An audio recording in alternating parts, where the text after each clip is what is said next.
జై బీసీఎస్టీ తెలంగాణ, జై బీసీఎస్టీ తెలంగాణ, జై బీసీఎస్టీ తెలంగాణ, జై బీసీఎస్టీ తెలంగాణ.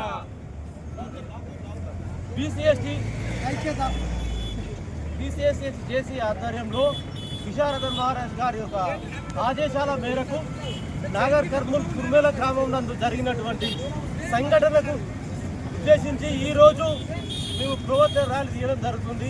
ఆ కుటుంబానికి ఎక్కడైతే చాకలి బిడ్డ అయినటువంటి బేబీ మౌనిక కుటుంబానికి న్యాయం చేయాలని అగ్రవర్ణ కుటుంబాలు ఏదైతే ఆ దురంకారాన్ని పాల్పడ్డారో వారిని వెంటనే ప్రభుత్వం శిక్షించాలని, తగిన న్యాయం చేయాలని, ఈ రాజ్యంలో ఇంకా రాజ్యాంగం బతికే ఉందా అనే విధంగా ఉన్నదని, ప్రపంచంలో ఎక్కడా లేని విధంగా ఈ మన తెలంగాణలోనే రోజు రోజుకు అఘాయిత్యాలు పెరిగిపోతున్నాయని, ఈ వెంటనే దీనికి తక్షణమే రాష్ట్ర ప్రభుత్వం స్పందించి దీని వ్యవస్థను చక్కదిద్దాలని కోరుకుంటూ బీసీఎస్టీ ఐక్యత వర్ధిల్లాలని కోరుకుంటున్నాం. జై బీసీఎస్టీ ఐక్యత.